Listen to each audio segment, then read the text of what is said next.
गीत संख्या 348 348।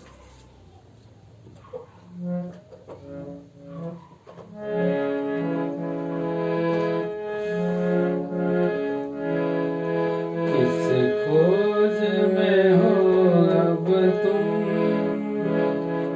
किस पापी दुनिया में, सुनो यीशु की वाणी तुम, किस खोज में हो अब तुम। सूरज के नीचे हम क्या ढूंढते हो बुद्धि ज्ञान को, सूरज के नीचे तुम क्या ढूंढते हो बुद्धि ज्ञान को, या मौज मजा धन सब पाना चाहते हो तुम, जानो ये है सब दुख से भरा ये जग, एक दिन पछताओगे तुम,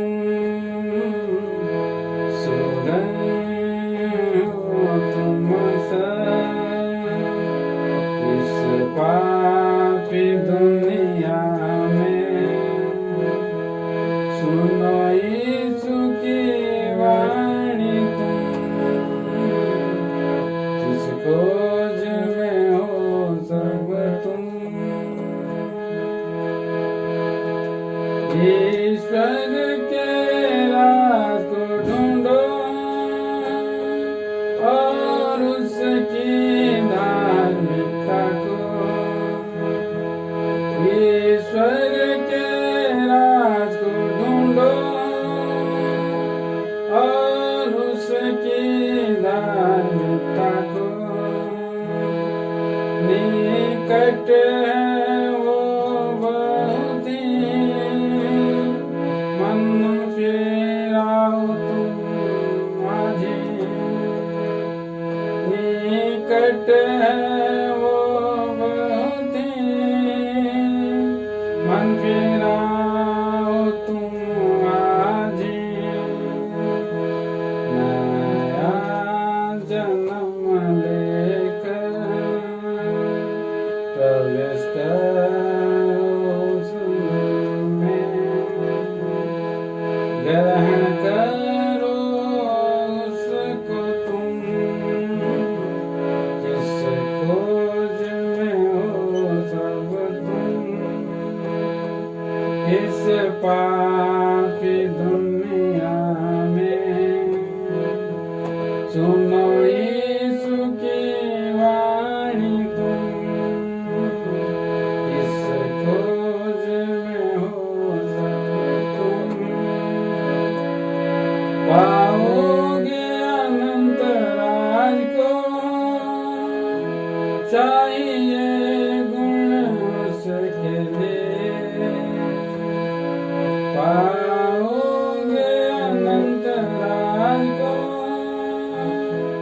चाहिए गुण उसके लिए, धन जो है मंदिर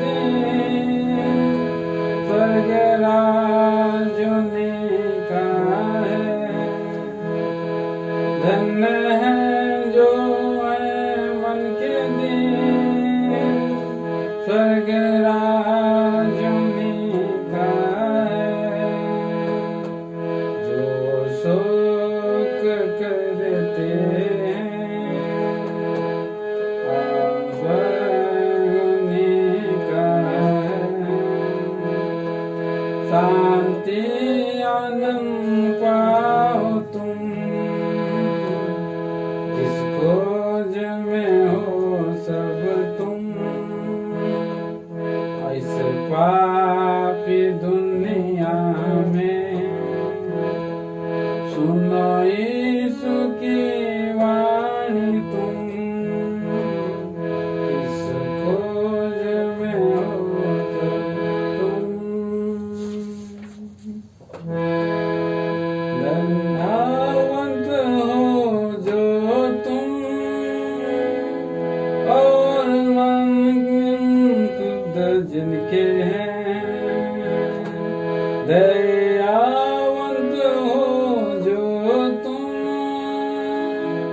और मन शुद्ध जिनके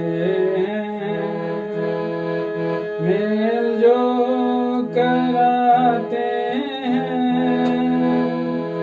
उसके पुत्र कहलाओगे तुम। मेल जो कराते हैं उसके पुत्र कहलाओगे तुम। सताए जाओ यदि और धीरज धरो तभी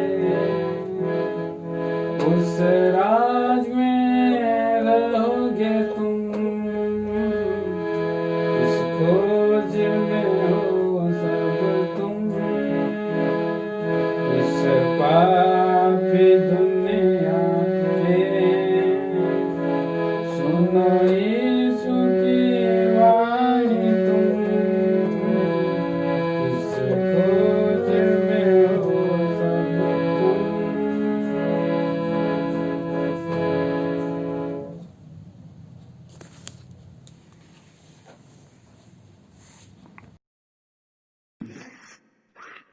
सबको जय मसीह की।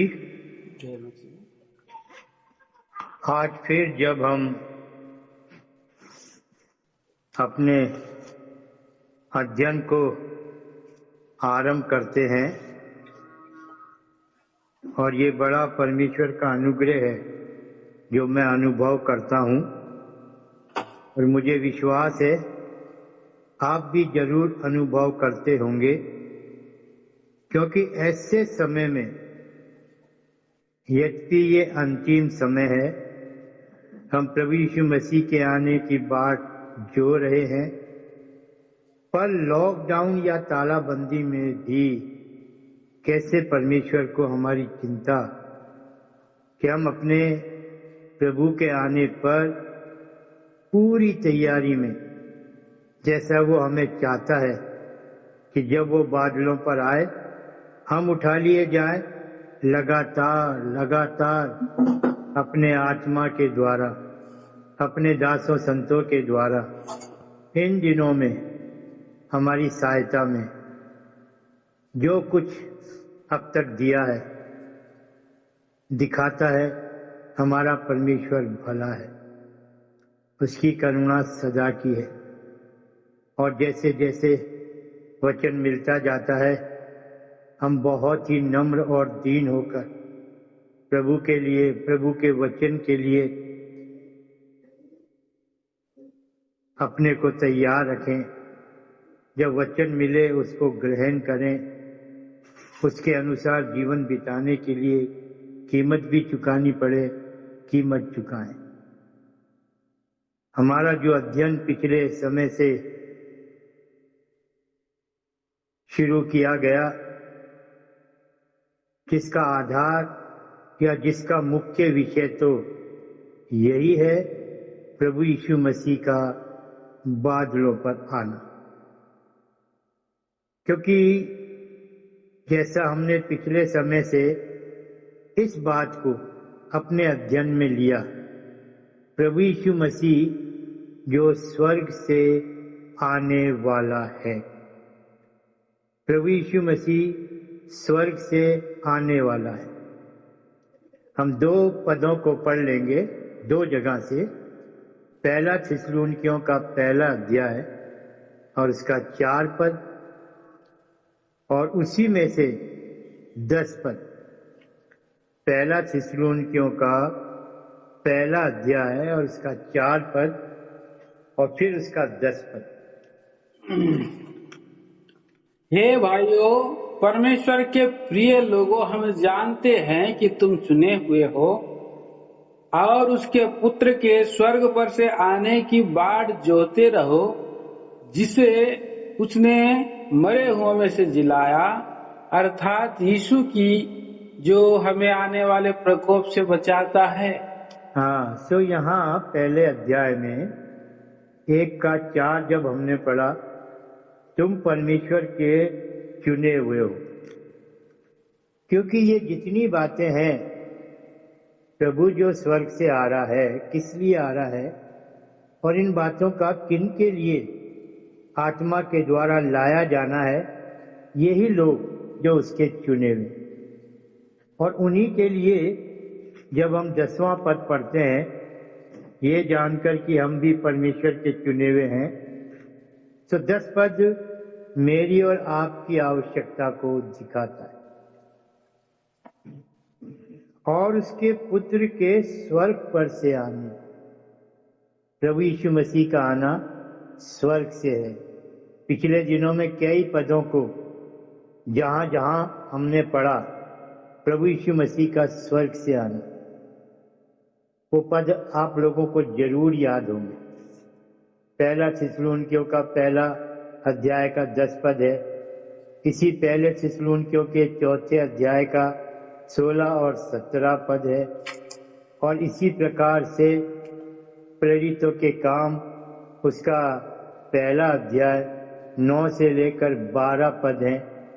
और जब आखिर में इस पृथ्वी पर अपने राज्य को कायम करेगा, तब भी वो स्वर्ग से आएगा। इसका वर्णन प्रकाशित वाक्य 19 अध्याय के 11 पद से लेकर 16 पद तक। सो प्रियो, जब हम इन पदों को पढ़ते हुए प्रभु यीशु मसीह के आने को जो स्वर्ग से है, सचमुच परमेश्वर अपने आत्मा के द्वारा हमें समझाए।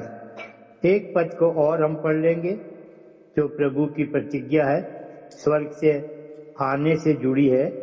यूहन्ना का 14 अध्याय और उसके आरंभ के 3 पद।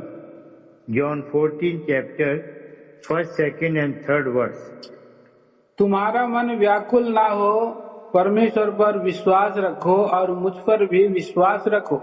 मेरे पिता के घर में बहुत से रहने के स्थान हैं। यदि ना होते तो मैं तुमसे कह देता, क्योंकि मैं तुम्हारे लिए जगह तैयार करने जाता हूँ। और यदि मैं जाकर तुम्हारे लिए जगह तैयार करूँ, तो फिर आकर तुम्हें अपने यहाँ ले जाऊंगा, कि जहाँ मैं रहूँ वहाँ तुम भी रहो।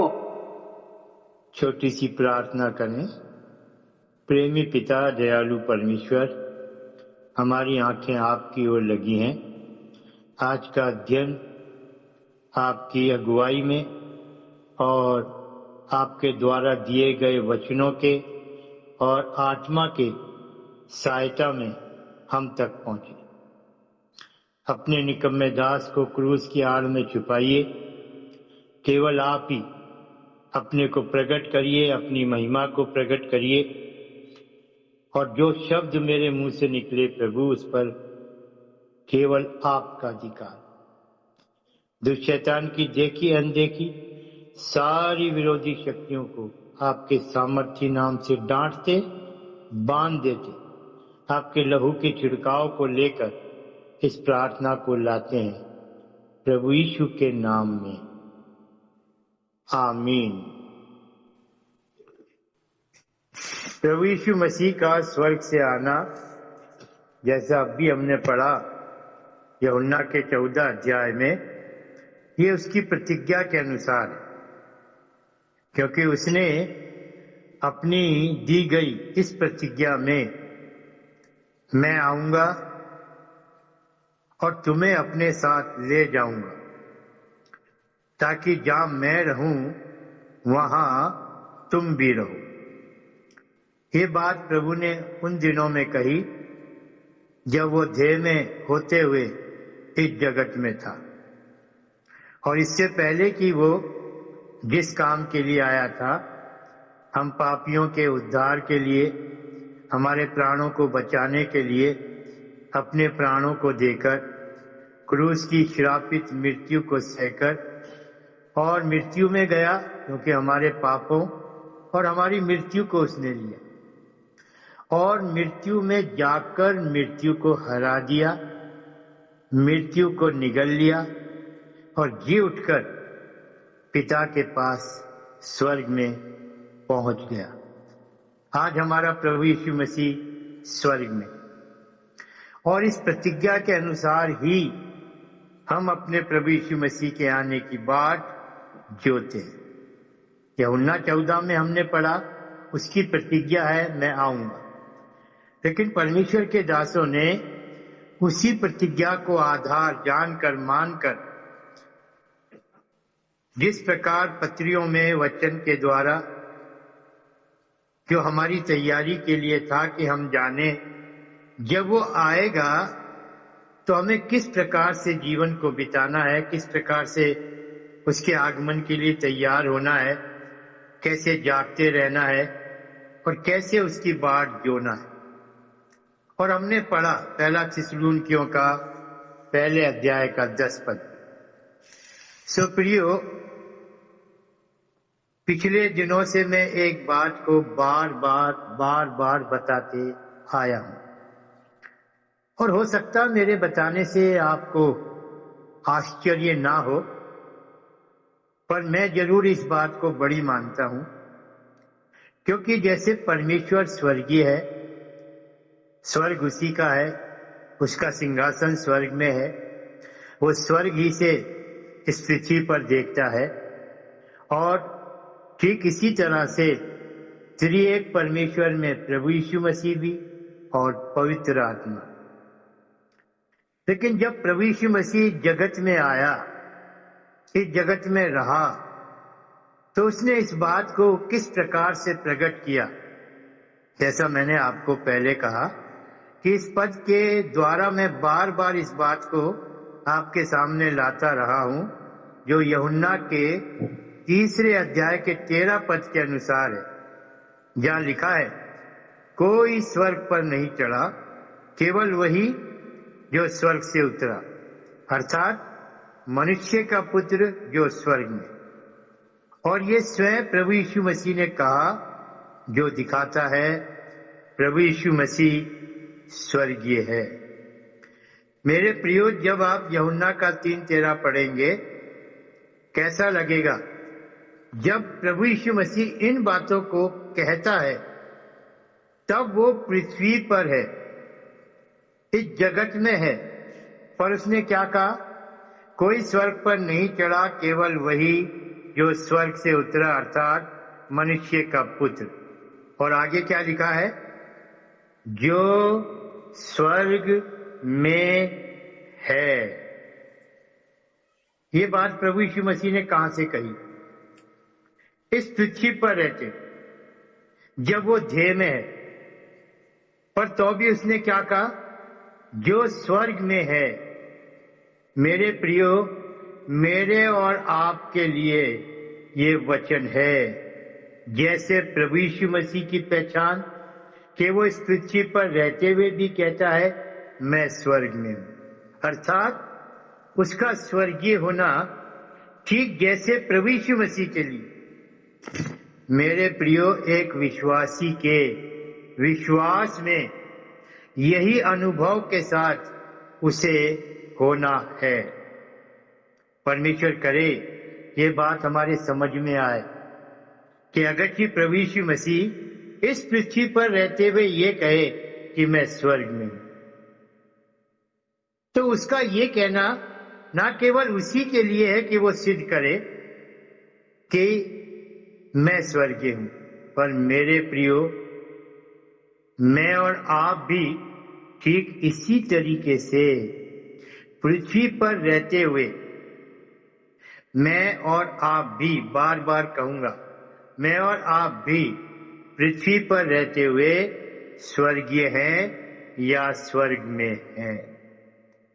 हम जितने वचन को सुन रहे हैं, यदि हम विश्वासी हैं तो हमारा विश्वास, जिसमें होकर हम प्रभु यीशु मसीह के साथ मरे और गाड़े भी गए, और जब प्रभु यीशु मसीह जिलाया गया तो हम उसके साथ जी भी उठे। इसका मतलब हम उस पाप के जीवन से छुटकारा पाए। पर जो जीवन हमको मिला और प्रभु यीशु मसीह के मृत्यु और गाड़े जाने और जी उठने में हमारा एक होना हमें कहां पहुंचा देता है? मेहरबानी से आइए इफिसियों का 2 अध्याय। आज मैं पूरी कोशिश करूंगा इसी बात को समझाने के लिए कि मैं और आप पूरी तरह से जान लें कि हम पृथ्वी पर तो हैं, पर मैं स्वर्गीय हूं, हम स्वर्गीय हैं। इफिसियों का 2 अध्याय और उसका 5 और 6 पद ध्यान से सुनिएगा। इफिसियों का 2 अध्याय उसका 5 और 6 पद। जब हम अपराधों के कारण मरे हुए थे तो हमें मसीह के साथ जिलाया, अनुग्रह ही से तुम्हारा उद्धार हुआ है। बस भाई, ये 5 पद मसीह यीशु के साथ जिलाए जाने को प्रकट करता है। क्यों? हम उसके साथ मरे, गाड़े गए, इसलिए हम उसके साथ जिलाए। पर 6 पद में क्या लिखा, पढ़िए। और मसीह यीशु में उसके साथ उठाया और स्वर्गीय स्थानों में उसके साथ बैठाया। जी हाँ, नहीं लिखा है कि बैठाएगा, पर क्या लिखा है? बैठाया। बैठाया। कितना दुख होता है यदि हम अब भी वचन की आशीष को जो हमें मिल चुकी है, इस जीवन का अनुभव जो प्रभु यीशु मसीह में हमें मिल चुका है, बपतिस्मे के द्वारा हमारी ये गवाही कि मैं और आप प्रभु यीशु मसीह के साथ, इसलिए कि मेरी मृत्यु प्रभु यीशु मसीह ने ली। और जैसे परमेश्वर के दास प्रेरित पौलुस ने इस बात की गवाही दी, जो गवाही केवल पौलुस तक सीमित नहीं है कि मैं मसीह के साथ क्रूस पर चढ़ाया गया। इसका अर्थ है जो विश्वास करते हैं वे सब प्रभु यीशु मसीह के साथ क्रूस पर। और जब क्रूस पर चढ़ाए गए, इसलिए कि प्रभु यीशु मसीह मरा, मैं भी आप उसके साथ मरे। और जब मर गए तो गाड़ा गया। कुर्सियों के 2:12 में लिखा है, और हम उसके साथ बपतिस्मा में गाड़े गए।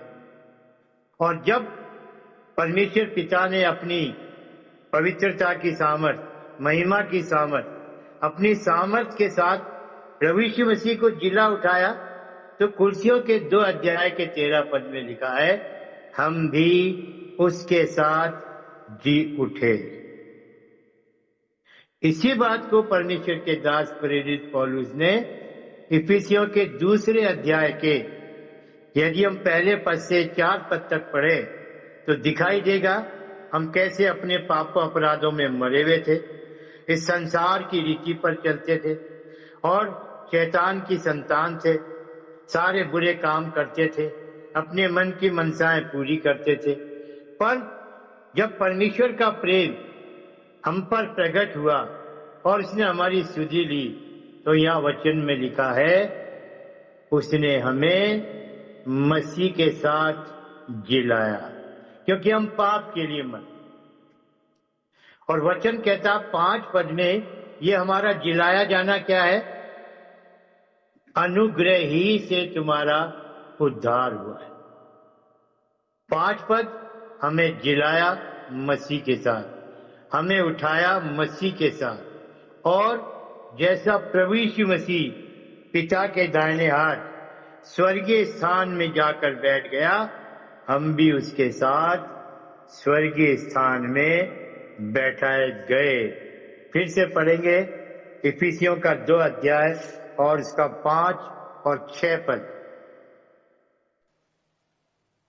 जब हम अपराधों और पापों के कारण मरे हुए थे तो हमें मसीह के साथ जिलाया, अनुग्रह ही से तुम्हारा उद्धार हुआ है, और मसीह यीशु में उसके साथ उठाया और स्वर्गीय स्थानों में उसके साथ बैठाया।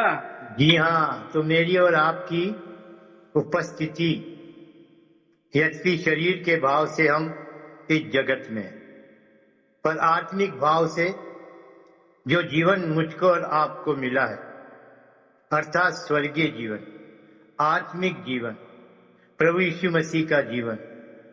क्या प्रियो, ये बातें हमारे विश्वास में कार्य के द्वारा प्रकट होती हैं। विश्वास कर्म के बिना मरा हुआ है, हम जानते। जिन बातों पर हमने विश्वास किया है, हम उसको कर्म से सिद्ध करते, कामों के द्वारा। और जैसा मैं यूहन्ना 3:13 को बार बार इसीलिए सामने लाता रहा कि एक दिन ये समय आए वचन के साथ जब हम इफिसियों के दूसरे अध्याय के 5 और 6 पद को अपने आप में निश्चय कर सकें, जैसा प्रभु यीशु मसीह ने इस जगत में रहते हुए कहा, कोई स्वर्ग पर नहीं चढ़ा, केवल वही जो स्वर्ग से उतरा, अर्थात मनुष्य का पुत्र। और आगे प्रभु यीशु मसीह ने कहा, जो स्वर्ग में। पृथ्वी पर रहते हुए उसने कहा, जो स्वर्ग में।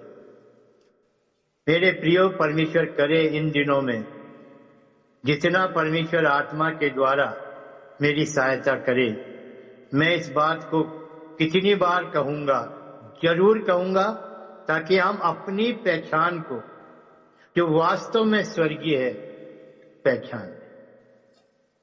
क्योंकि यदि मैं अपने में इस बात का अनुभव नहीं करता कि मैं स्वर्गीय हूं, तो मेरे प्रियो, प्रभु यीशु मसीह की प्रतिज्ञा, जिसका वचन है कि वो आएगा, और जब वो आएगा तो अपने लोगों को ले जाएगा, मैं उस दिन उन लोगों के साथ नहीं होऊंगा। पर मेरा होना इस बात में है, क्या मेरा विश्वास, मैं पृथ्वी पर हूं, पर तो भी मैं स्वर्गीय हूं। जिलाया गया मसीह के साथ, उठाया गया मसीह के साथ, स्वर्गीय स्थानों में बैठाया गया मसीह के साथ। और इसीलिए प्रियो, जब मैं और आप स्वर्गीय होकर इस पृथ्वी पर हैं, तो हम स्वर्ग के राज्य की, स्वर्गीय जीवन के लिए प्रतिनिधित्व करने वाले लोग। हम स्वर्ग से ठहराए गए मसीह के राजदूत हैं, 2 कुरिन्थियों 5:20 में लिखा है। और राजदूत का काम होता है, जिस देश के का वो नागरिक है और जिस देश में उसको राजदूत बना के रखा गया है, उस दूसरे देश में रहते हुए अपने देश का प्रतिनिधित्व करें। जब मैं और आप स्वर्गीय हैं, तो कितना जरूरी है प्रियो, मुझे और आपको स्वर्गीय जीवन को ही बिताना है।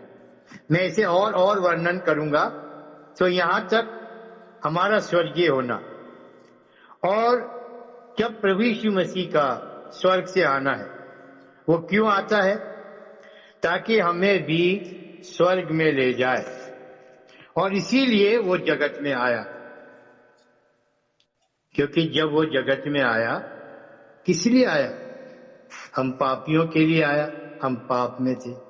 दूसरी बात, वो हमारे लिए आया, हम संसार में थे। वो हमारे लिए आया, हम शैतान के अधिकार में थे।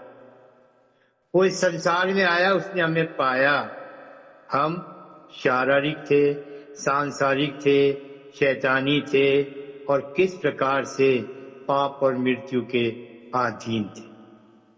और इन पदों को मैंने पिछले समय भी वर्णन किया है, फिर से मैं वर्णन करूंगा, ताकि और भी हम अपने विश्वास में पुख्ता हो जाए, ये जानने के लिए कि मैं अब शारीरिक या सांसारिक नहीं, केवल आत्मिक हूं और स्वर्गीय। क्योंकि जब प्रभु यीशु मसीह जगत में आया और उसने हम पापियों को चुना, तो क्या किया उसने? हमें संसार में से अलग किया। हमें संसार में से उसने अलग कर लिया। जब हम पढ़ते हैं यूहन्ना का 15 अध्याय और उसका 19 पद, वहां बिल्कुल स्पष्ट लिखा है। पढ़ दीजिए भाई थोड़ा। यूहन्ना का 15 अध्याय। यदि तुम संसार के होते तो संसार अपनों से प्रेम रखता, परंतु इस कारण कि तुम संसार के नहीं, वरन मैंने तुम्हें संसार में से चुन लिया है, जी हाँ, इसलिए संसार तुमसे बैर रखता है। जी हाँ, ये भी एक पहचान है। यदि आज संसार आपसे प्रेम रख रहा है, तो आप संसार, या मैं यूं कह दूं कि यदि आप भी संसार से प्रेम रख रहे हो, तो इसलिए कि आप संसार। पर जब वचन बता रहा है कि हमें संसार में से चुन लिया गया, मेरे प्रियो, यूहन्ना रची सुसमाचार और उसका 17 अध्याय और उसका 14 और 16 पद। किस प्रकार हम इस बात को समझें, प्रभु यीशु मसीह ने ना केवल हमें संसार में से चुन लिया या अलग कर लिया, पर जब ये उसकी आखिरी प्रार्थना, जिसे हम महायाजकीय प्रार्थना भी कहते हैं, इस 17 अध्याय के 14 और 16 पद में 2 बार प्रभु यीशु मसीह ने अपनी प्रार्थना में जिस प्रकार मेरे और आपके लिए परमेश्वर पिता के सामने कहा या इस बात को रखा। पढ़िए भाई। मैंने तेरा वचन उन्हें पहुंचा दिया है और संसार ने उनसे बैर किया, क्योंकि जैसा मैं संसार का नहीं वैसे ही वे भी संसार के नहीं। आगे 16। जैसा मैं संसार का नहीं वैसे वे भी संसार के नहीं। हाँ, तो 2 बार प्रभु यीशु मसीह ने पिता के सामने मेरे और आपके विषय में इस बात को प्रकट कर दिया। कितना भला परमेश्वर है, जो इस पृथ्वी पर रहते हुए ठीक वैसे ही जैसे प्रभु यीशु मसीह ने देह में रहकर जीवन को बिताकर अपने स्वर्गीय होने को सिद्ध किया, और हमें भी, हम जो शारीरिक और संसार में थे, हमें भी छुड़ा लिया, अलग कर लिया, और हमें भी ये पहचान मिल गई, क्योंकि जो संसार के हैं वो संसार में, उनके पास संसार का जीवन। ये सच है। हमारे अतीत में हम भी जब संसार में थे, संसार को जीते, लेकिन जब अलग कर दिए गए तो इसका सीधा सरल अर्थ है कि मैं और आप भी स्वर्गीय है। और तो और प्रियो, मैं इस तरीके से भी कुछ बातों को आपके सामने लाऊं जो हमें और भी या हमारे स्वर्गीय होने को पुख्ता कर दे, मजबूत कर दे, हमारे जीवन में इस बात की निश्चयता को ला दे, नहीं, मैं वास्तव में ही स्वर्गीय हूं। क्यों? क्योंकि जो कुछ परमेश्वर ने अपने पुत्र प्रभु यीशु मसीह में मुझको दिया, और जो दिया गया वो आपके और मेरे पास है, और वो सब स्वर्गीय है। जैसे उद्धार है, धार्मिकता है, पवित्रता है, सच्चाई है, परमेश्वर का आत्मा है, प्रभु यीशु मसीह का आत्मा है, पवित्र आत्मा है। क्या मेरे प्रियो, ये सब संसार का है या स्वर्गीय है? हम जानते हैं ये सब स्वर्गीय है, और मुझे और आपको दिया गया है। और तो और जिस अनुग्रह में हम भागी हैं, क्योंकि हर दिन के लिए, हर समय के लिए जो जीवन बिताना है, इस वातावरण को जो हमारे चारों ओर संसार में रहते हुए बुरा है, उसके लिए अनुग्रह की कितनी जरूरत है, और उसी अनुग्रह के हम भागी हैं, जिसको हमारे जीवन में लाने के लिए प्रभु यीशु मसीह जो स्वर्ग से आया, यूहन्ना 1:14 में हम पढ़ते हैं, वचन देहधारी हुआ और अनुग्रह और सच्चाई से परिपूर्ण होकर हमारे बीच में डेरा किया। ये वचन तो दिखाता है प्रभु यीशु मसीह अनुग्रह को लेकर आया, स्वर्ग से लाया। अनुग्रह स्वर्गीय है, पर मुझे और आपको कैसे मिला? 2 कुरिन्थियों का 8वां अध्याय और उसका 9वां पद जब हम पढ़ेंगे प्रियो, ये अनुग्रह की कीमत समझ में आएगी। 2 कुरिन्थियों उसका 8 अध्याय और उसका 9 पद। तुम हमारे प्रभु यीशु मसीह का अनुग्रह जानते हो कि वह धनी होकर भी तुम्हारे लिए कंगाल बन गया, ताकि उसके कंगाल हो जाने से तुम धनी हो जाओ। जी हाँ, वो अनुग्रह लेकर आया, अनुग्रह से परिपूर्ण होकर आया, सच्चाई से भी परिपूर्ण होकर आया। लेकिन इसी अनुग्रह को मेरे और आपके जीवन में लाए, क्योंकि वचन में हमने पढ़ा अनुग्रह से परिपूर्ण होकर, जो इस बात को दिखा रहा है कि प्रभु यीशु मसीह के पास जो कुछ था उसमें वो परिपूर्ण था, भरपूर था, ठीक अनुग्रह से। भाई एक वचन को पढ़ दीजिए, यूहन्ना का पहला अध्याय और इसका 16 पद, 14 पद भी पढ़िए और 16 पद भी पढ़िए। जी।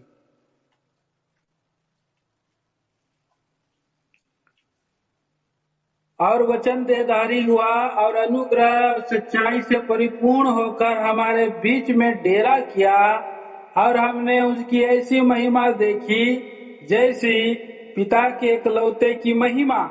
16 पद, क्योंकि उसकी परिपूर्णता में से हम सब ने प्राप्त किया। हाँ एक मिनट, वो धनी होकर भी, यहाँ हमने क्या पढ़ा, उसकी परिपूर्णता में से, उसकी भरपूरी में से, उससे उसकी धनाढ़ता में से। पढ़िए भाई 16 पद। क्योंकि उसकी परिपूर्णता में से हम सब ने प्राप्त किया, अर्थात अनुग्रह पर अनुग्रह। जी हाँ, अनुग्रह पर अनुग्रह।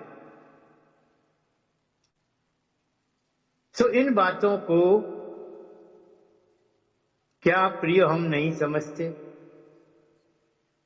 यदि इन बातों को समझने में कहीं हम अपने को कम पाते हैं, घुटनों पर जाइए, प्रभु के सामने अपने आप को रखिए।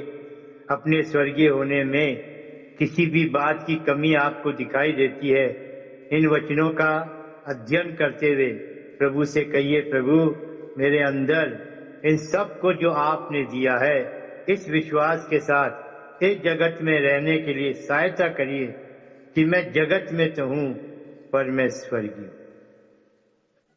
क्योंकि ये अनुग्रह जो मेरे प्रतिदिन की आवश्यकता में मुझको मिला है, किस प्रकार यदि आप अनुग्रह को लाए, पर इस अनुग्रह को मेरे जीवन में लाने के लिए आपने अपनी परिपूर्णता में से, अपनी भरपूरी में से, जैसा दूसरा कुरिन्थियों के 8:9 में, वो धनी होकर भी हमारे लिए कंगाल बन गया।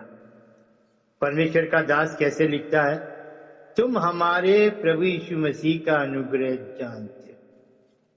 मेरे प्रियो, ये जानना हमारे विश्वास के साथ, और हमारा जानना और हमारा विश्वास ये अनुभव में हमको पहुंचाता है। यदि हम उसके अनुग्रह को जानते हैं तो ये अनुग्रह हमारे जीवन में विश्वास से काम करके अनुभव में हमको रखकर किस प्रकार से हम जीवन को बिता लें और सिद्ध कर दें, हाँ प्रभु, जैसे आप इस जगत में रहते हुए ये कहना कि मैं स्वर्गीय हूं, मैं भी स्वर्गीय हूं। मैं आपका धन्यवाद करता हूं इस विश्वास से। सचमुच ऐसा होने के लिए परमेश्वर हमारी सहायता करे। प्रियो, ये सारी चीजें हैं जो प्रमाणित करती हैं कि हम स्वर्गीय हैं। और इसी तरह से मैं फिर उस वचन पर जाऊंगा जैसा पिछली दफे भी हम गए, फिलिपियों के 3 अध्याय और उसके 20 पद को फिर से हम पढ़ेंगे, जिसे आज नहीं, हमने पिछले समय पढ़ा, अध्ययन भी किया। फिलिपियों का 3:20, पर हमारा स्वदेश स्वर्ग पर है और हम एक उद्धारकर्ता प्रभु यीशु मसीह के वहां से आने की बात जो रहे हैं, स्वर्ग से आने की, क्योंकि हमारा स्वदेश स्वर्ग पर है, हमारा प्रभु यीशु मसीह स्वर्ग पर है, हमारा प्रभु यीशु मसीह स्वर्गीय है। और जब हमारा स्वदेश स्वर्ग पर है, इसका मतलब हम यात्री और परदेशी। क्यों? क्योंकि ये संसार हमारा वतन नहीं। ये ठीक है प्रियो, हम संसार में थे, अब संसार के नहीं। अब तो हम स्वर्गीय हैं, और हमारा स्वर्गीय होना, आपने कितनी बार इस गीत को गाया होगा, स्वर्ग मेरा देश, स्वर्ग मेरा घर, यहाँ परदेसी हूँ, सराय में रहता हूँ, मैं अब यात्रा में हूँ। क्या प्रियो ये केवल गाने के लिए है, या जब जब हम गा लेते हैं तब तब सोच लेते हैं अरे हाँ स्वर्ग मेरा देश है, और वो मेरा देश ही नहीं मेरा घर भी है।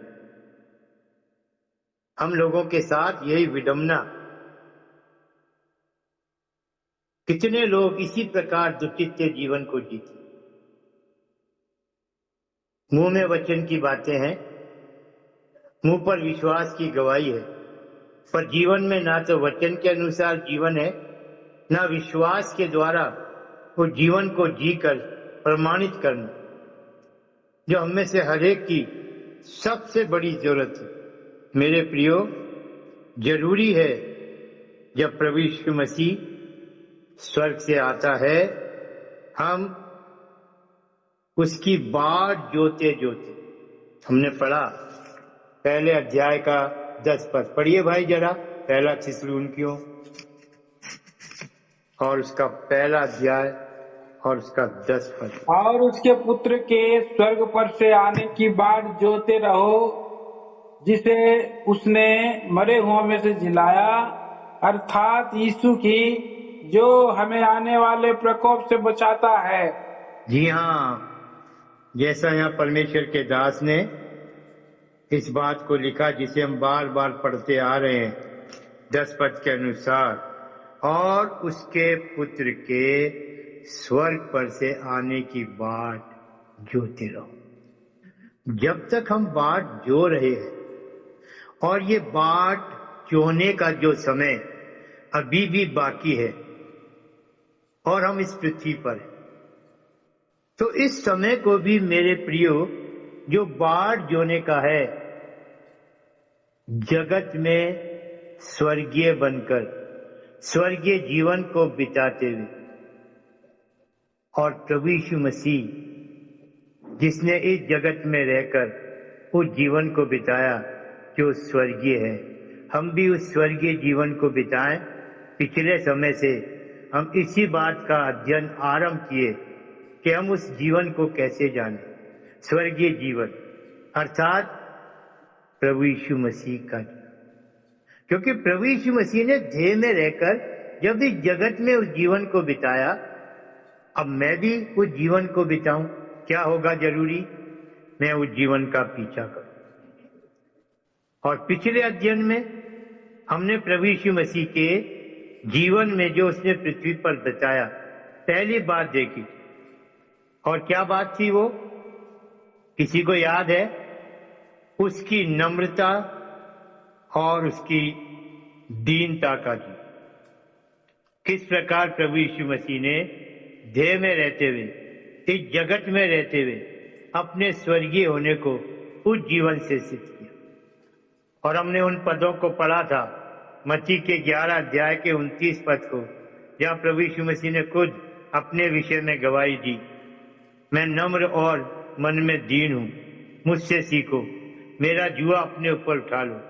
फिर हमने फिलिपियों के दूसरे अध्याय के 6 और 8 पद में भी अध्ययन किया था, किस प्रकार इस पृथ्वी पर इस जगत में रहते हुए भी प्रभु यीशु मसीह यद्यपि परमेश्वर था, परमेश्वर है, और जब वो देह में था तो भी वे परमेश्वर था, पर उसने परमेश्वर से इनकार किया। क्यों? मेरी और आपकी मृत्यु को ले, क्योंकि परमेश्वर तो जीवन, परमेश्वर का मृत्यु के साथ कोई लेना देना नहीं। पर जब प्रभु यीशु मसीह को मृत्यु में जाना था, मेरी और आपकी मृत्यु की, तो जरूरी हुआ वो अपने को इतना दीन करे, इतना नम्र होकर क्रूस की मृत्यु को भी सहे।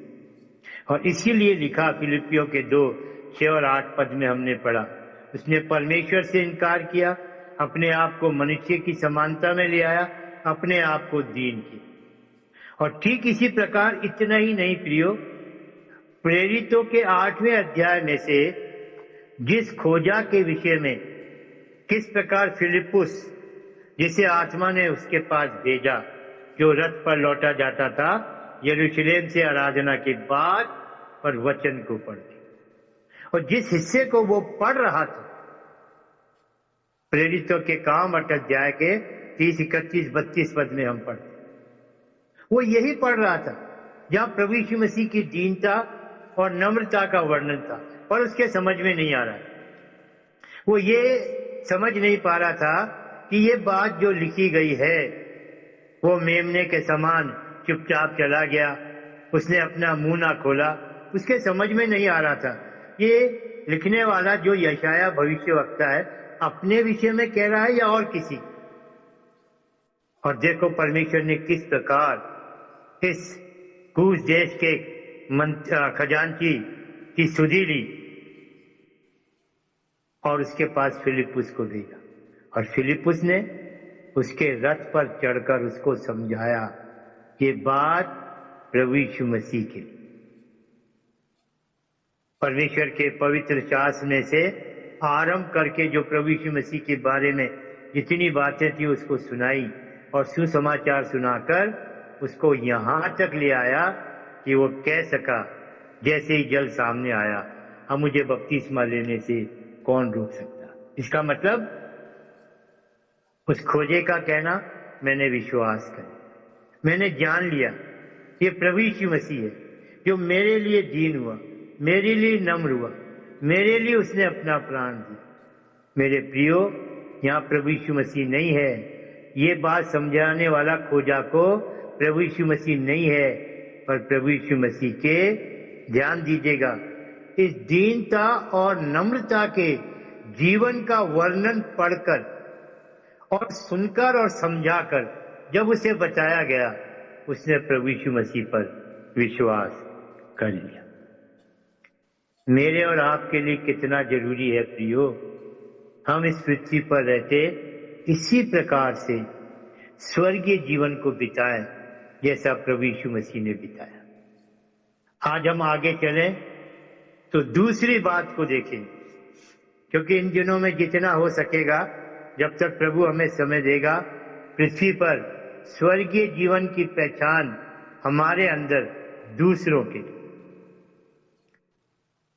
जैसे प्रभु यीशु मसीह की पहचान इस कूश देश के खजांची के लिए, खजांची जो मंत्री है उसके लिए जीवन को ला सकी, तो मेरे और आपका जीवन क्यों नहीं? तो मेरे प्रियो, दूसरी बात पर हम चलेंगे जहां तक हमको समय मिलेगा, और जो दूसरी बात है जैसा प्रभु यीशु मसीह के जीवन और उसके स्वभाव में, वो है एक दूसरे से प्रेम रखना। ये स्वर्गीय स्वभाव है, ये स्वर्गीय जीवन। इसके बिना यदि मैं और आप जीवन बिता रहे हैं तो हम स्वर्ग से दूर हैं। हमारा ये कहना कि प्रभु यीशु मसीह के आने की मैं बाट जो रहा हूं, यहां मुझे सोचना पड़ेगा, क्योंकि वे सब बातें अगर कि परमेश्वर का आत्मा हमें दिखाए समय के साथ और हम अध्ययन करते जाएं, तो यही समय होता है प्रियो जब हम अपने आप को जांच भी सकें, ताकि हमारा वचन सुनना हमारे आत्मिक जीवन के लाभ का कारण बने। वरना वचन सुनना कोई हमारे बाइबल के ज्ञान को बढ़ा लेना नहीं है।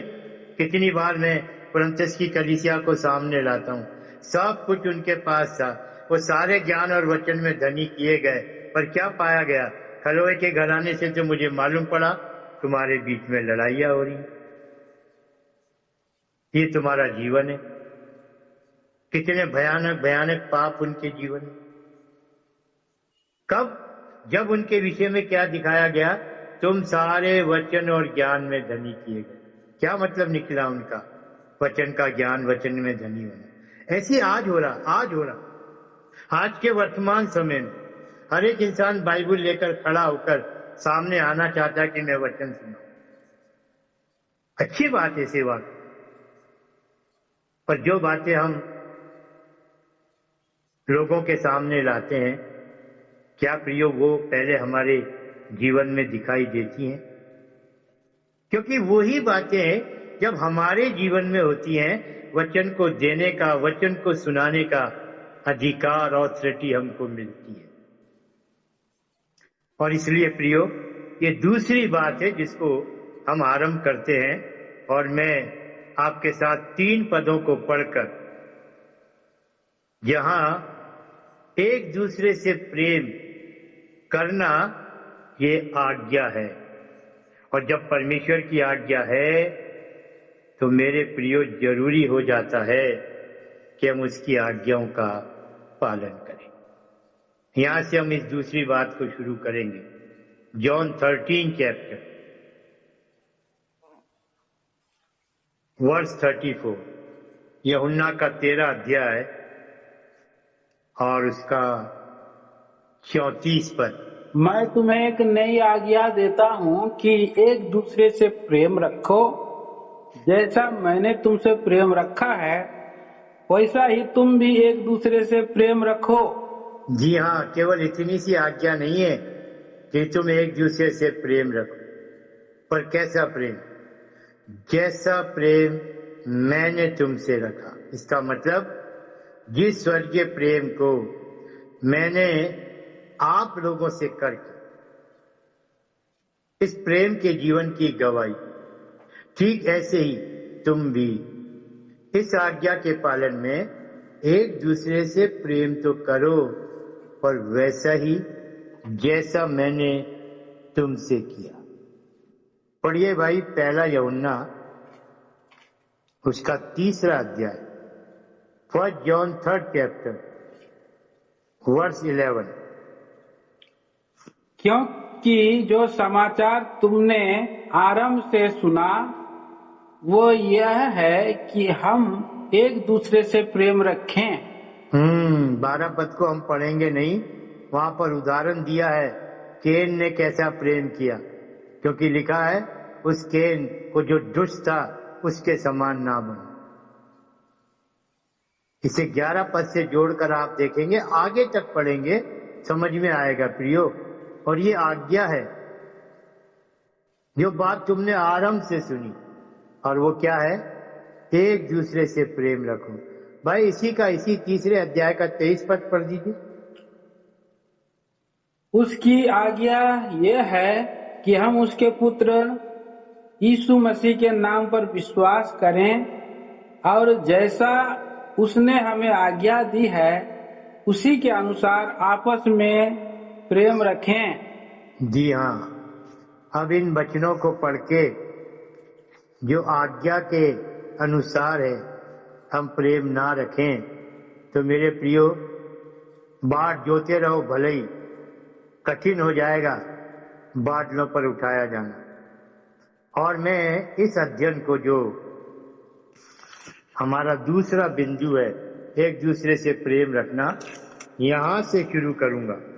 सबसे पहले परमेश्वर को, उसके बाद प्रभु यीशु मसीह को, और उसके बाद हम अपने आप को एक दूसरे के सामने। इस तरीके से हम इस अध्ययन में आगे जाएंगे।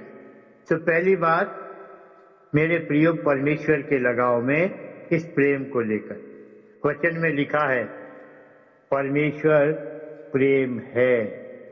पढ़िए भाई मेहरबानी से 1 यूहन्ना उसका 4 अध्याय और उसका 8 पद। जो प्रेम नहीं रखता वह परमेश्वर को नहीं जानता, क्योंकि परमेश्वर प्रेम है। जी हाँ, 16 पद को भी पढ़िए इसी के।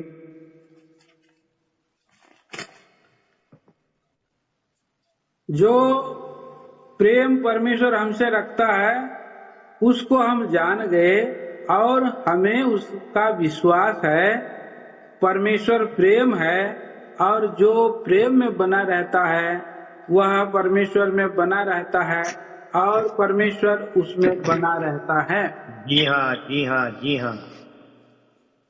इस पृथ्वी पर रहते हुए किस प्रकार से परमेश्वर के वचन में हम इन बातों को लेकर इस जीवन को, जो प्रेम का है, स्वर्गीय है, ये जानकर कि सबसे पहले हम परमेश्वर के प्रेम को लेकर इस अध्ययन में आगे बढ़े। परमेश्वर खुद प्रेम है, और जब परमेश्वर ने प्रेम किया इस जगत से, तो उसने पापी और धर्मी को देखकर प्रेम नहीं किया। वचन को पढ़ेंगे, पहला यूहन्ना, माफ करना, यूहन्ना रचित सुसमाचार और इसका 3 अध्याय और उसका 16 पद। क्योंकि परमेश्वर ने, हाँ पढ़ो भाई। क्योंकि परमेश्वर ने जगत से ऐसा प्रेम रखा कि उसने अपना इकलौता पुत्र दे दिया, ताकि जो कोई उस पर विश्वास करे वह नष्ट ना हो परंतु अनंत जीवन पाए। जी हाँ, ये परमेश्वर जो प्रेम है उसने सारे जगत से प्रेम किया। अभी जगत में तो एक ही पहचान है मनुष्य की, वो पापी है। अर्थात परमेश्वर ने पापी मनुष्यों से भी प्रेम किया, पर हाँ इस बात को रखा, कैसा हमने पढ़ा, क्योंकि परमेश्वर ने सारे जगत से प्रेम रखा और अपना इकलौता पुत्र दे दिया, ताकि जो कोई इस पर विश्वास करे वो नाश ना हो परंतु अनंत जीवन पाए। और पढ़िए भाई, रोमियो के 5 अध्याय में आई। पहले 1-2 इन पदों को पढ़ लें, जहाँ परमेश्वर का प्रेम हमारे सामने लाया जाता है। रोमियो का 5वां अध्याय और उसका 8 पद, रोमन्स 5th चैप्टर वर्स 8।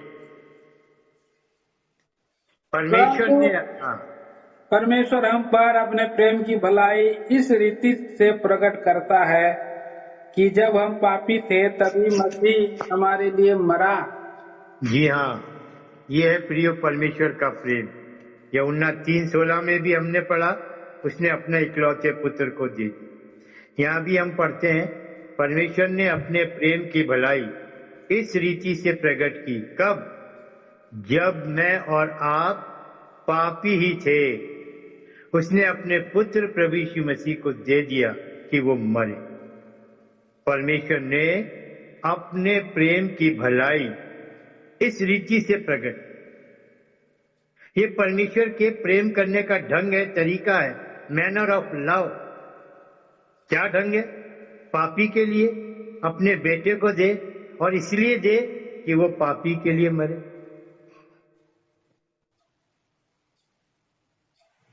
परमेश्वर ने अपने प्रेम की भलाई इस रीति से, इस तरीके से, सोचिए प्रिय, रुक कर सोचिए। और यही हुआ कि परमेश्वर ने अपने पुत्र को दिया। कब? जब मैं और आप पापी ही थे। ये परमेश्वर का प्रेम है प्रिय, जो उसने हमसे किया। अपने पुत्र को, जो उसका इकलौता है, परमेश्वर ने उससे भी नहीं रख छोड़ा और उसको भी हमारे लिए दे दिया, उसका इकलौता पुत्र। जब हम यूहन्ना 1:18 पढ़ते हैं, वहां लिखा है परमेश्वर का पुत्र, इकलौता पुत्र। भाई थोड़ा सा पढ़ दीजिए, रोमियो का 8:32। हम जानते हैं कि जो लोग परमेश्वर से प्रेम रखते हैं, अच्छा 32, हाँ 32, जिसने अपने निज पुत्र को भी न रख छोड़ा परंतु उसे हम सबके लिए दे दिया, जी हाँ, वह उसके साथ हमें और सब कुछ क्यों ना देगा? बिल्कुल बिल्कुल देगा, क्योंकि जो कुछ हमें दिया गया वो प्रभु यीशु मसीह के द्वारा ही तो दिया गया। और यहाँ पर हमने पढ़ा, उसने अपने निज पुत्र को, अब्राहम के पास भी 2 पुत्र थे, इस्माइल भी था और इजाक भी था, पर परमेश्वर ने किसको मांगा? इब्राहिम को कहा अपने निज पुत्र को, अपने इकलौते पुत्र को, अपने पुत्र को इजाक को नाम लेकर। ठीक ऐसे ही प्रियो, परमेश्वर ने हम पापियों के लिए भी अपने निज पुत्र को नहीं रख छोड़ा। मेरे प्रियो, परमेश्वर का प्रेम कितना अद्भुत है। परमेश्वर का प्रेम ऐसा नहीं कि जब कोई उससे प्रेम करे तभी वो प्रेम करे। ये परमेश्वर का प्रेम नहीं है कि वो हमारी तरफ देखे कि यदि मैं उससे प्रेम रखूं तब परमेश्वर मुझसे प्रेम रखेगा। नहीं प्रियो, कोई परमेश्वर से प्रेम रखे या ना रखे, हमने इन पदों को पढ़ा है, हम समझ सकते हैं। जो दिखाई देता है सिद्ध करता है कि वो सबसे प्रेम रखता है। उसका प्रेम सदा का प्रेम, ना बदलने वाला प्रेम, जैसा वचन में पढ़ते भी हैं। उसका प्रेम सनातन का प्रेम है, इटर्नल लव, सनातन से है। आप थे या नहीं थे, मैं था या नहीं था, ये जगत था या नहीं था, कुछ भी नहीं था, हो या ना हो इससे कोई अर्थ नहीं, पर ये अर्थ है कि परमेश्वर का प्रेम सनातन से, वो सनातन का परमेश्वर। और इसीलिए प्रियो हम पढ़ते भी हैं, परमेश्वर जो प्रेम हमसे रखता है, ये जगह जगह से हमने देखा परमेश्वर का प्रेम। पर जब उसने अपने बेटे को दिया इस प्रेम को सिद्ध करने के लिए, तो कैसा देखते हैं हम, क्यों दे दिया? पढ़िए भाई वचन, पहला यूहन्ना और उसका 4वां अध्याय और उसका 9वां पद। जो प्रेम परमेश्वर हमसे रखता है वह इससे प्रकट हुआ कि परमेश्वर ने अपने इकलौते पुत्र को जगत में भेजा है कि हम उसके द्वारा जीवन पाएं। जी हाँ, ये उद्देश्य था जिसे पूरा करने के लिए परमेश्वर ने अपने इकलौते पुत्र को जगत में भेज दिया। इसका मतलब परमेश्वर के प्रेम के कारण ही प्रभु यीशु मसीह जो इस जगत में आया और जीवन देने के लिए आया, जो जीवन का कारण बना। इस जगत में तो क्या था, केवल पाप, और पाप के कारण मृत्यु, और वो अब भी है। पर परमेश्वर ने जब अपने पुत्र को भेजा, अर्थात जीवन को भेजा, इसलिए तो प्रभु यीशु मसीह ने कहा, चोर और किसी काम के लिए नहीं आता, चोरी करने और घात करने और नाश करने। पर क्या कहा प्रभु यीशु मसीह ने? मैं इसलिए आया हूं कि तुम जीवन पाओ और बहुतायत का जीवन पाओ। मेरे प्रियो, परमेश्वर का प्रेम, सिद्ध प्रेम, कोई जगत में मनुष्यों के प्राणों को नाश करने के लिए नहीं आया। यहां तक भी नहीं, वचन में लिखा है परमेश्वर ने अपने पुत्र को जगत में इसलिए नहीं भेजा कि वो जगत पर दंड की आज्ञा,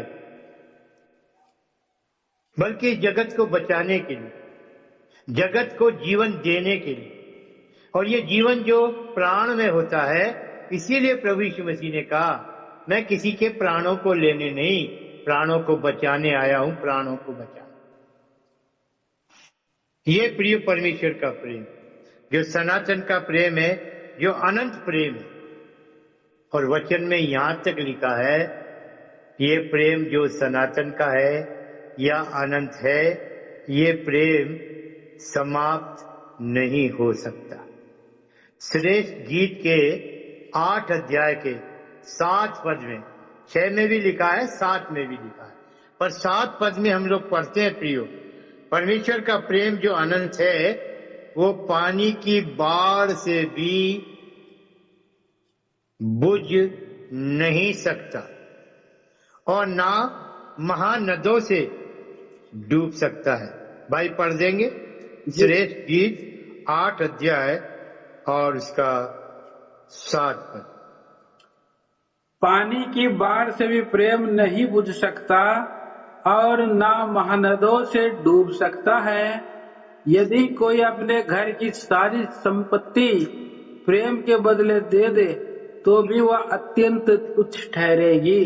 जी हाँ, यहाँ से हम परमेश्वर के प्रेम की सामर्थ्य को, परमेश्वर के प्रेम के बने रहने को और परमेश्वर के प्रेम की बहुमूल्यता, कोई कीमत नहीं, परमेश्वर का प्रेम सबके लिए, कहीं जरूरत नहीं है कि आप उसके लिए कुछ कीमत चुकाएं। कीमत तो प्रभु यीशु मसीह ने चुकाई, वो भी हमारे पापों। और कारण परमेश्वर का प्रेम। सो मेरे प्रियो, इन सब बातों का वर्णन आप कह सकते हैं मैं क्यों कर रहा हूं। सीधा सीधा मैं यहाँ आ सकता था प्रभु यीशु मसीह का स्वभाव या जो जीवन उसने इस जगत में बिताया प्रेम के द्वारा हम भी बिता लें, 2 लाइन में संदेश समाप्त हो जाए। लेकिन प्रियो, इस प्रेम की सच्चाई को, गहराई को, इसकी बहुमूल्यता को, प्रेम के स्वभाव को, प्रेम की वास्तविकता को जब हम परमेश्वर के प्रेम से शुरू करेंगे, हम इसको ठीक ठीक जानकर उस जगह पहुंचेंगे जहां परमेश्वर के प्रेम के बाद प्रभु यीशु मसीह का प्रेम, और उसके बाद हमारी बारी आएगी, वहां तक हम पहुंचेंगे। तो परमेश्वर हमारी सहायता करे और फिर प्रभु अनुग्रह देगा। और यदि प्रभु के आने में 1 सप्ताह की देरी हुई और फिर अगला मंगल हमको मिला, स्वामी इसी वचन का अध्ययन यहां से आगे बढ़ या अपने अध्ययन को यहां से आगे बढ़ा पाए। और इसलिए इन बातों का अपने साथ या अपने में बनाए रखना जरूरी है। परमेश्वर हमारी सहायता करे और हमें आशीष दे। पहली बात मैंने बताई थी, हम स्वर्गीय हैं और इस पृथ्वी पर रहते हुए भी हमारी मौजूदगी स्वर्ग में भी है। प्रभु यीशु मसीह ने कहा, कोई स्वर्ग पर नहीं चढ़ा, केवल वही जो स्वर्ग से उतरा, अर्थात मनुष्य का पुत्र जो स्वर्ग में। पृथ्वी पर रहते हुए ये बात कही, हम भी पृथ्वी पर है पर हम स्वर्गीय हैं। उसने हमें जिलाया अपने साथ और अपने साथ उठाया और हमें स्वर्गीय स्थानों में बैठाया। और अभी भी हम पृथ्वी पर हैं, इसका मतलब मैं और आप स्वर्गीय हैं। स्वर्गीय जीवन को जीना ही प्रभु यीशु मसीह के आने के लिए जब हम बाट जोड़े हैं, जब तक वो ना आए, इस स्वर्गीय जीवन में रहकर इस पृथ्वी पर सचमुच प्रियो अपनी तैयारी को पूरा करना है। और ऐसे जीवन बिताएंगे तो हम, जब प्रभु यीशु मसीह आएगा अपनी प्रतिज्ञा को पूरा करने, हम बाट जोते हुए पाए जाएंगे, बादलों पर उठा लिए। जो मिशन है प्रभु यीशु मसीह का, इस जगत में आने का, जाने का, आने का, जाने का, उसका एक हिस्सा पूरा हो जाएगा। क्योंकि पहला थिस्सलुनीकियों के 1:10 के आखिरी हिस्से में हमने पढ़ा, परमेश्वर ने जिस यीशु को जिलाया, ये वो यीशु है जो हमें आने वाले प्रकोप से बचाता है। हम जैसे ही उठा लिए जाएंगे, जैसे ही रैप्चर हो जाएगा, उसके बाद ये संकट महाक्लेश आरंभ हो जाएगा। हमें बचाने के लिए यही तरीका है कि हम वचन का अध्ययन करें, विश्वास करें और इस जीवन को बिताएं। प्रभु हमारी सहायता करे और हमें आशीष दे। प्रार्थना करेंगे।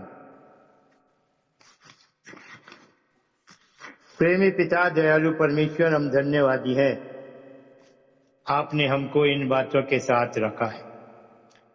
हम आपसे सहायता चाहते हैं।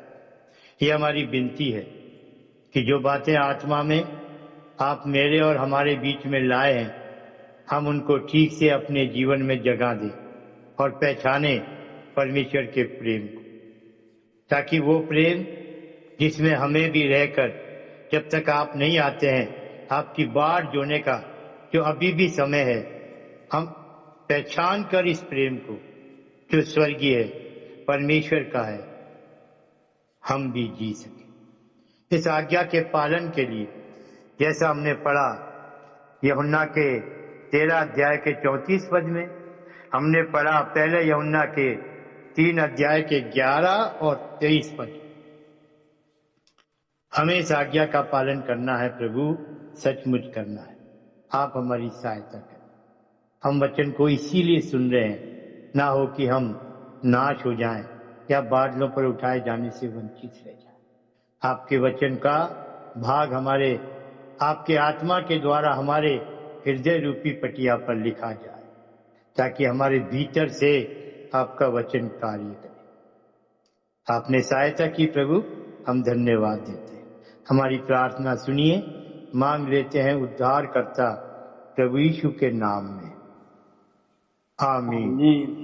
अब हमारे पिता परमेश्वर का प्रेम, प्रभु यीशु मसीह का अनुग्रह, पवित्र आत्मा की सहभागिता हम सब के साथ जो वचन को सुनते हैं और उन सब के साथ भी जो वचन को सुनकर अपने को तैयार करते हैं और प्रभु यीशु मसीह के आने को प्रिय जानते हैं, अब से लेकर प्रभु यीशु मसीह के आने के दिन तक होती रहे। आमीन। आमीन। सबको जय मसीह। सबको जय मसीह।